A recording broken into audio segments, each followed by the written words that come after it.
Hello friends, welcome back to my channel. तो friends, आज की जो वीडियो है, इस वीडियो में हम भारतीय राष्ट्रीय आंदोलन के समय के प्रमुख लेखकों के बारे में और उनकी जो रचनाएं हैं, जैसे पत्र पत्रिकाएं और पुस्तकें हो गया, उनके बारे में देखेंगे।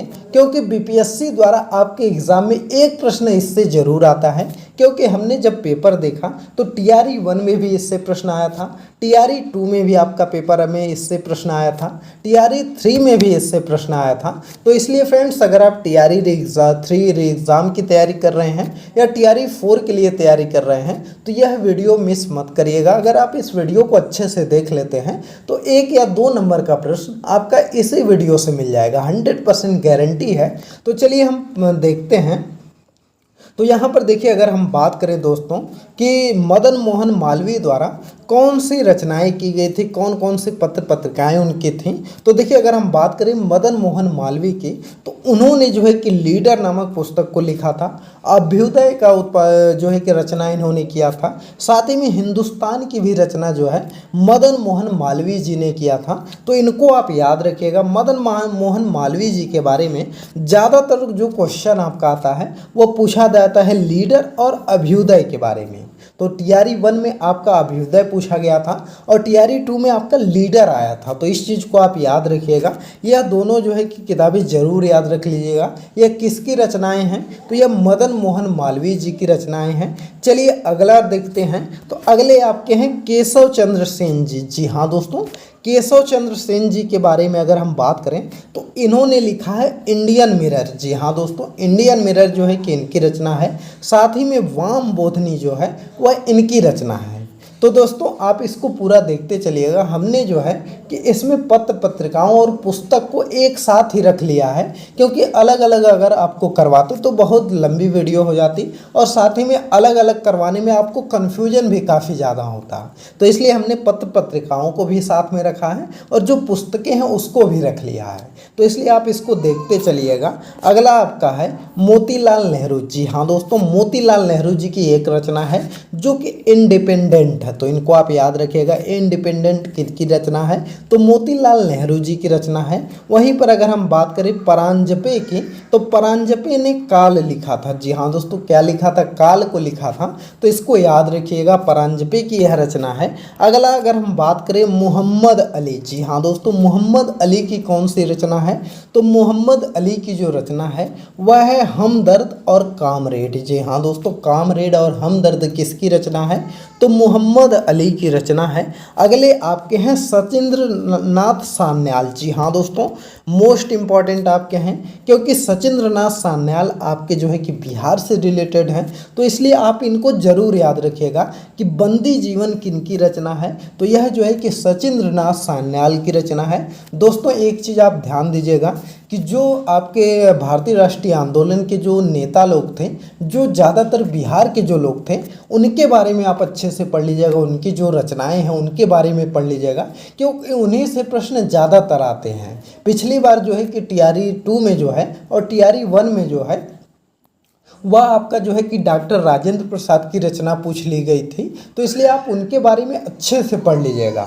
चलिए अगला देखते हैं। तो देखिए अगले जो आपके लेखक हैं वह हैं बाल गंगाधर तिलक। जी हाँ दोस्तों, मोस्ट इम्पॉर्टेंट यह है। बाल गंगाधर तिलक के बारे में तो आपको पता ही होना चाहिए कि इनकी कौन कौन सी रचनाएं हैं। तो देखिए, इनकी जो पत्रिका थी दैनिक केसरी, यह जो है कि इनका किसमें छपती थी? तो देखिए अगर हम बात करें दैनिक केसरी की, तो यह आपकी मराठी में छपती थी। वहीं पर अगर हम बात करें, इनकी एक साप्ताहिक पत्रिका थी जो कि मराठा थी।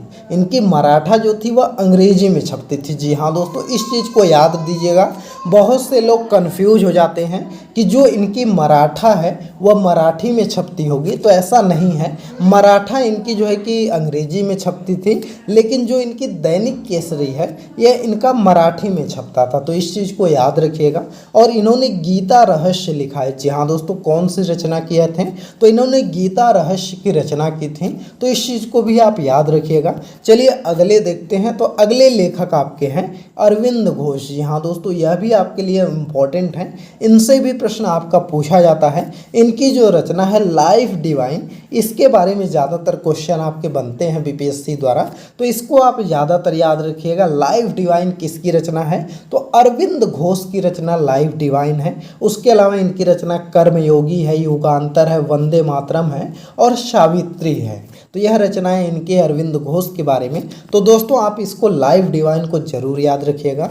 अगले आपके राइटर हैं गोपाल कृष्ण गोखले। जी हाँ दोस्तों, गोपाल कृष्ण गोखले के बारे में तो आपको जानना ही चाहिए, क्योंकि गोपाल कृष्ण गोखले जो थे वह गांधी जी के राजनीतिक गुरु थे और इन्होंने जो है कि एक रचना की थी नेशन। जी हाँ दोस्तों, कौन सी इनकी रचना है? तो इनकी रचना नेशन है, इसको आप याद रखिएगा। और 1905 में यह भारतीय राष्ट्रीय कांग्रेस के अध्यक्ष भी बने थे, तो इस चीज़ को आप याद रखिएगा। अगले आपके राइटर हैं सुरेंद्र नाथ बनर्जी। जी हाँ दोस्तों, अगर हम बात करें सुरेंद्र नाथ बनर्जी के बारे में, तो इनकी जो रचना है वह है बंगाली और ए नेशन इन मेकिंग। जी हाँ दोस्तों, इनकी दो रचनाएं हैं, एक इनकी बंगाली है और दूसरी इनकी अ नेशन इन मेकिंग है। तो इस चीज़ को आप याद रखिएगा। अगले देखते हैं, अगले आपके राइटर हैं बरिंद्र कुमार घोष।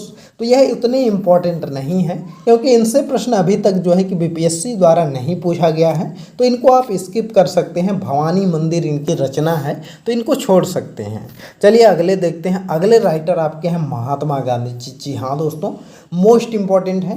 महात्मा गांधी जी की जितनी रचनाएं हैं, जितनी पत्र पत्रिकाएं हैं, सबके बारे में आप अच्छे से पढ़ लीजिएगा, सबके नाम को अच्छे से याद कर लीजिएगा, क्योंकि इनसे प्रश्न आपके बनते हैं। तो देखिए, अगर हम बात करें महात्मा गांधी जी के बारे में, तो गांधी जी ने जो है कि यंग इंडिया लिखा है, हरिजन लिखा है, नवजीवन इनका है, हिंद स्वराज इनका है, माई एक्सपेरिमेंट विथ ट्रूथ भी है और एथिकल रिलीजन है भी है और पाथवे टू गॉड भी है। जी हाँ दोस्तों, ज़्यादातर जो इनमें इम्पॉर्टेंट है वह आपका पूछा जाता है। यंग इंडिया किसकी पत्रिका है?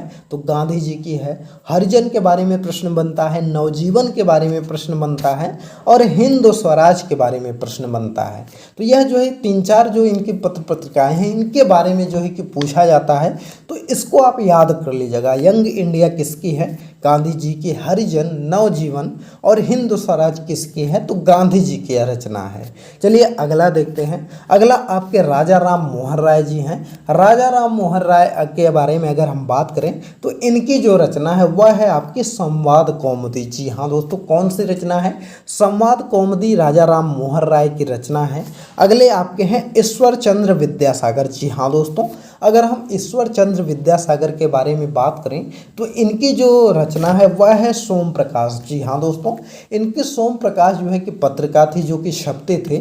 और पूछा जाता है कि जब वर्नाकुलर प्रेस एक्ट आया था 1878 ईस्वी में, तो इसके द्वारा प्रतिबंधित होने वाला पहला अखबार सोम प्रकाश ही था, जो कि ईश्वर चंद्र विद्यासागर का था। तो इस चीज़ को भी आप याद रखिएगा कि 1878 में जो है, जब vernacular press act Lord Lytton द्वारा लाया गया, तो सबसे पहले सोम प्रकाश ही प्रतिबंधित हुआ था। तो इसको याद रखेंगे। अगले आपके दोस्तों अगर हम बात करें, तो शिशिर कुमार घोष जी हैं। जी हाँ दोस्तों, शिशिर कुमार घोष के बारे में अगर हम बात करें, तो इनकी जो रचना थी वह अमृत बाजार पत्रिका थी। जी हाँ दोस्तों, अमृत बाजार पत्रिका छपती थी, जो कि शिशिर कुमार घोष की थी। और जब वर्नाकुलर प्रेस एक्ट 1878 ईस्वी में आता है, तो उसके बाद क्या होता है कि यह बंगला में छपता था, लेकिन जो है कि यह उसके डर से कि कहीं प्रतिबंधित ना हो जाए, तो शिशिर कुमार घोष ने इसको जो है कि अंग्रेजी में जो है कि प्रकाशित करने लगे थे। जी हाँ दोस्तों, अपनी लैंग्वेज को बदल लिया था, बस बैन होने के डर से। तो इसको आप याद रखिएगा, इसलिए यह इंपॉर्टेंट बन जाता है। पूछा जा सकता है कि अगर मान लीजिए कि यह ना पूछा कि अमृत बाजार पत्रिका किसकी है, यह अगर नहीं पूछता है डायरेक्ट, तो यही पूछ सकता है कि जो है कि कौन सा ऐसा जो है कि पत्रिका थी या अखबार था, जिन्होंने जो है कि वर्नाकुलर प्रेस एक्ट के डर से अपना लैंग्वेज जो है कि वह रातों रात चेंज कर लिया था। तो वह आपका अमृत बाजार पत्रिका थी। अगला अगर हम देखें, तो अगले आपके हैं एनी बेसेंट। जी हाँ दोस्तों, अगर हम एनी बेसेंट के बारे में बात करें, तो एनी बेसेंट की एक पत्रिका थी जो कि साप्ताहिक में छपती थी। कॉमनवेल्थ इनकी पत्रिका थी, तो इनको याद रखिएगा। और इनकी एक पत्रिका थी जो कि दैनिक शक्ति थी, जिसका नाम था आपका न्यू इंडिया, तो इसको याद रखिएगा। न्यू इंडिया इनका दैनिक जो है पत्रिका थी। और वहीं पर साप्ताहिक की बात करें तो कॉमनवेल्थ इनकी जो है कि साप्ताहिक पत्रिका थी, तो इसको आप याद रखिएगा। अगले चलिए देखते हैं, अगर अगले के बारे में बात करें तो वह है NC केलकर। जी हाँ दोस्तों, NC केलकर के बारे में बात करते हैं तो NC केलकर जो इनकी पत्रिका थी तो वह इनकी पत्रिका प्रभात थी, तो इसको याद रखिएगा। अगले आपके हैं तारकनाथ दास। जी हाँ दोस्तों, अगर हम तारकनाथ दास के बारे में बात करें तो इनकी जो रचना है वह है फ्री हिंदुस्तान। जी हाँ दोस्तों, कौन सी रचना है? तारकनाथ की जो रचना है वह है फ्री हिंदुस्तान, तो इनको आप याद रखिएगा। अगले आपके हैं सचिंद्रनाथ सान्याल। जी हाँ दोस्तों, सचिंद्रनाथ सान्याल की एक रचना हमने पहले भी कराया और इसको भी आप देख लिए, द रिवोल्यूशनरी जो है यह इनकी रचना है, तो इसको आप जरूर याद रखिएगा। चलिए अगले देखते हैं, अगले आपकी मोस्ट इंपॉर्टेंट हैं। जी हाँ दोस्तों, दादा भाई नौरोजी के बारे में आप अच्छे से पढ़ लीजिएगा क्योंकि यह इंपॉर्टेंट है। दादा भाई नौरोजी की जो रचना है वह है poverty and un British rule in India. जी हाँ दोस्तों, इनकी कौन सी रचना है? Poverty and un British rule in India, इनकी यह रचना है। और इनकी एक रचना रस्ट भी है, तो ज़्यादातर यही पूछा जाता है कि poverty and un British rule in India किनकी रचना है, तो यह आपके दादा भाई नौरोजी जी की रचना है, तो इनको याद रखिएगा। अगले आपके लेखक हैं डॉक्टर राजेंद्र प्रसाद। जी हाँ दोस्तों, अगर हम डॉक्टर राजेंद्र प्रसाद के बारे में बात करें तो डॉक्टर राजेंद्र प्रसाद ने लिखा था इंडिया डिवाइडेड। जी हाँ दोस्तों, मोस्ट इंपॉर्टेंट है। इंडिया डिवाइडेड के बारे में आपके एग्जाम में प्रश्न बन सकता है क्योंकि इंडिया डिवाइडेड जो है कि इंपॉर्टेंट है और BPSC द्वारा प्रीवियस ईयर में पूछा भी गया है। तो दोस्तों अगर हम बात करें Mahatma Gandhi and Bihar some reminiscences, तो यह जो इनकी रचना है डॉक्टर राजेंद्र प्रसाद की, यह जो है कि आपका TRE 1 में भी आया था और TRE 2 में भी आया था, तो यह आप जान सकते हैं कि कितना इंपॉर्टेंट यह रचना है, तो इनको आप याद रखिएगा। तो चलिए अगले देखते हैं, अगले आपके हैं लाला लाजपत राय। अगर हम लाला लाजपत राय जी के बारे में बात करें तो इन्होंने लिखा है अनहैप्पी इंडिया, यंग इंडिया और the story of my deportation. जी हाँ दोस्तों, इन्होंने 3 रचनाएं की हैं, unhappy India, young India, the story of my deportation. तो देखिए दोस्तों, यहाँ पर अगर आप देखेंगे तो यंग इंडिया यहाँ पर भी आ गया और यंग इंडिया जो है कि महात्मा गांधी जी की भी रचना में था। तो महात्मा गांधी जी की जो यंग इंडिया थी वह आपकी पत्रिका थी, लेकिन लाला लाजपत राय की जो यंग इंडिया थी यह इनकी पुस्तक थी। तो इसको आप याद रख सकते हैं इस तरह से कि यंग इंडिया लाला लाजपत राय की पुस्तक थी, वहीं पर महात्मा गांधी जी की जो थी वह पत्रिका थी, तो इसको याद रखिएगा। चलिए अगले बारे में बात कर लेते हैं। तो अगले आपके राइटर हैं अबुल कलाम आज़ाद। जी हाँ दोस्तों, मोस्ट इंपॉर्टेंट है। अबुल कलाम आज़ाद के बारे में इस बार जो है कि आपके एग्जाम में प्रश्न बन सकता है क्योंकि इन्होंने इंपॉर्टेंट रचनाएं की हैं। इनका जो है कि यह TRE 3 में भी पूछा गया था कि अल हिलाल किसकी रचना है, तो अल हिलाल जो है कि अबुल कलाम आज़ाद जी की रचना है। वहीं पर बात करें इंडिया विंग्स फ्रीडम जो है, यह भी आपका TRE 1 में आया था, तो इंडिया विंग्स फ्रीडम जो है यह अबुल कलाम आज़ाद जी की रचना है। वहीं पर गुब्बारे खातिर जो है यह भी अबुल कलाम आज़ाद जी की रचना है, तो इनको याद रखिएगा। चलिए अब देखते हैं जवाहरलाल नेहरू जी के बारे में। अगर हम जवाहरलाल नेहरू जी के बारे में बात करें तो इनकी जो रचनाएं हैं वह है discovery of India, glimpses of world history, मेरी कहानी, कौमी आवाज़। जी हाँ दोस्तों, इनमें से जो इम्पॉर्टेंट है वह है डिस्कवरी ऑफ इंडिया, आप याद रखिएगा। यह किसकी रचना है?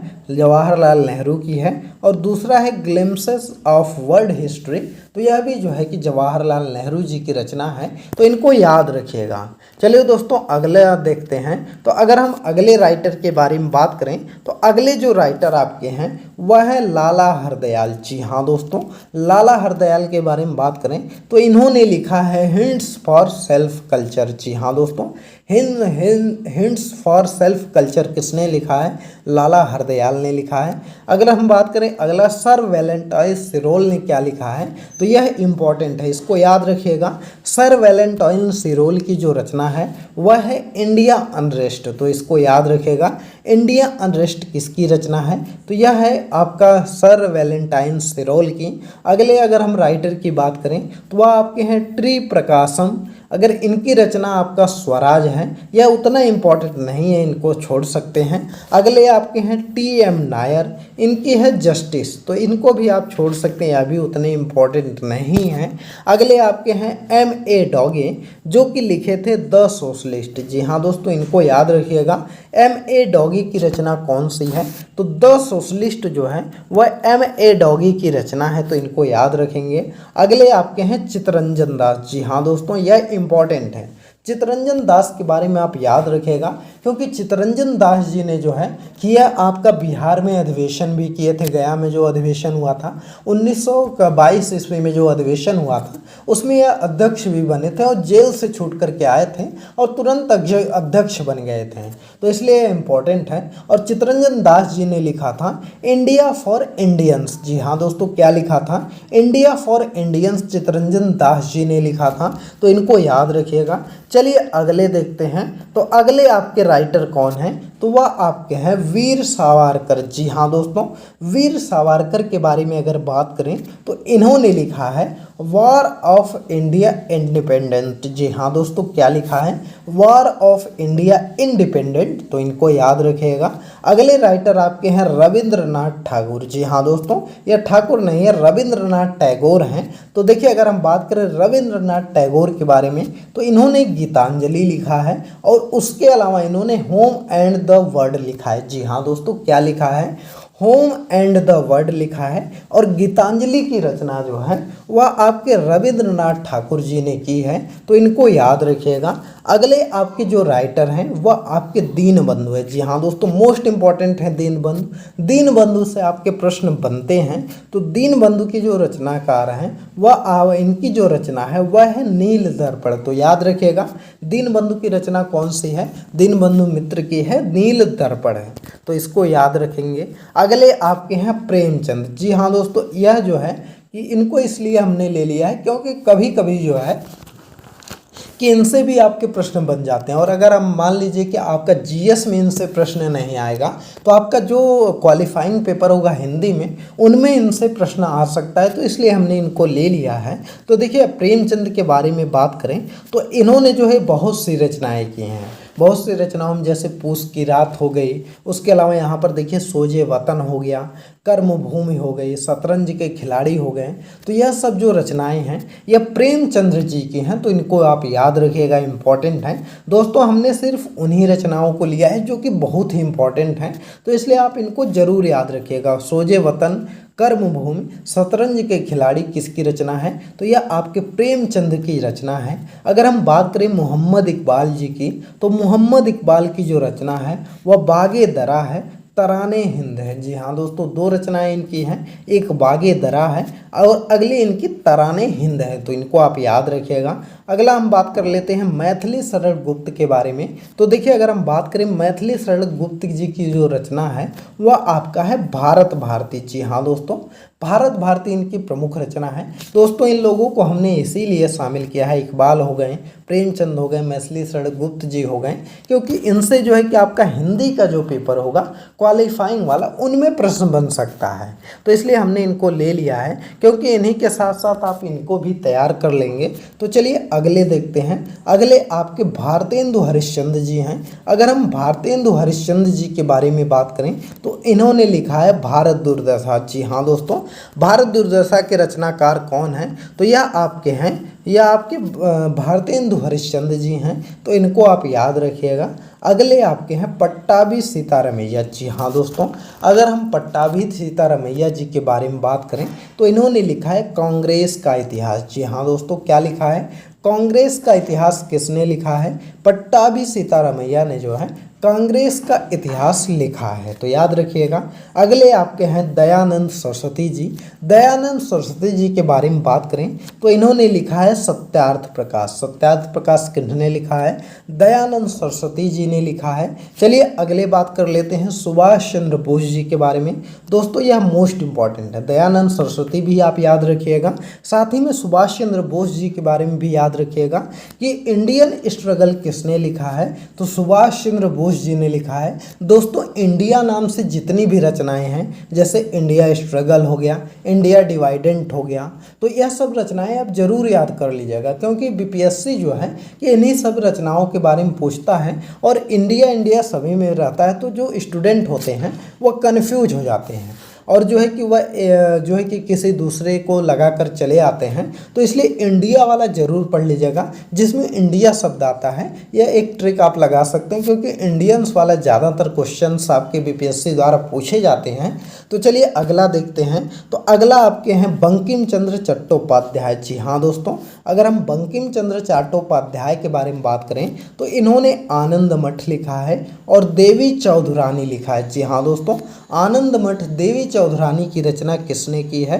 तो वह किए हैं बंकिम चंद्र चट्टोपाध्याय ने। जी हाँ दोस्तों, बंकिम चंद्र चट्टोपाध्याय ने जो है वह आनंद मठ और देवी चौधुरानी की रचना किए हैं, तो इनको याद रखिएगा। अगले आपके हैं सर सैयद अहमद खां। जी हाँ दोस्तों, सर सैयद अहमद खां के बारे में अगर हम बात करें तो इनकी जो रचनाएं हैं वह हैं भारतीय विद्रोह के कारण, तहजीब उल आरुलाक। जी हाँ दोस्तों, कौन सी रचना है? भारतीय विद्रोह के कारण और तहजीब उल आरुलाक इनकी रचना है, तो इनको याद रखिएगा। चलिए अगले राइटर देखते हैं। अगले आपके हैं कॉमरेड। कॉमरेड आपकी मोहम्मद अली की है। यह प्रश्न आपका रिपीट हो गया है, तो इसको छोड़िए। अगला आपका है गुलाम हुसैन। जी हाँ दोस्तों, गुलाम हुसैन की रचना कौन सी है? तो इनकलाब जो रचना है यह गुलाम हुसैन की रचना है, तो इनको याद रखिएगा। अगले आपके हैं डॉक्टर भीमराव अंबेडकर। जी हाँ दोस्तों, मोस्ट इंपॉर्टेंट हैं। डॉक्टर भीमराव अंबेडकर के बारे में आप अच्छे से पढ़ लीजिएगा कि डॉक्टर भीमराव अंबेडकर की रचना कौन सी है। तो शूद्रों की खोज हो गया, जाति भेद का उच्छेद हो गया, अछूत कौन और कैसे हो गया, और मूक नायक। तो यह 4 रचनाएं इनकी है। कौन कौन सी है? शूद्रों की खोज, जाति भेद का उच्छेद, अछूत कौन और कैसे, और मूक नायक। तो इसको आप याद रखिएगा। दोस्तों इनकी तो बहुत सारी रचनाएं हैं, लेकिन हमने इसमें सिर्फ उन्हीं को डाला है जिनसे प्रश्न बनता है, जिनसे अभी तक बीपीएससी द्वारा पूछा गया है, उन्हीं प्रश्नों को जो है कि हमने शामिल किया है। तो दोस्तों आप इसको याद रख लीजिएगा। तो दोस्तों यह थे टॉप जो आपके भारतीय राष्ट्रीय आंदोलन से संबंधित कवि थे, उनकी रचनाएं जो थीं, जो कि आपका बीपीएससी द्वारा पूछा जाता है। तो इसको आप वीडियो को 3-4 बार रिपीट करके अच्छे से देख लीजिएगा, सभी को आप तैयार कर लीजिएगा। इनसे 1 या 2 प्रश्न आपके एग्जाम में जरूर बन जाएंगे, तो इसको अच्छे से पढ़ लीजिएगा। तो दोस्तों यह वीडियो आपको कैसी लगी कमेंट करके बताइएगा, और वीडियो पसंद आई हो तो वीडियो को लाइक करिए, ज़्यादा से ज़्यादा शेयर करिए, और चैनल पर नए हैं तो चैनल को ज़रूर सब्सक्राइब करिए। चलिए मिलते हैं अगली एक नई वीडियो में एक नए टॉपिक के साथ। तब तक के लिए बाय बाय।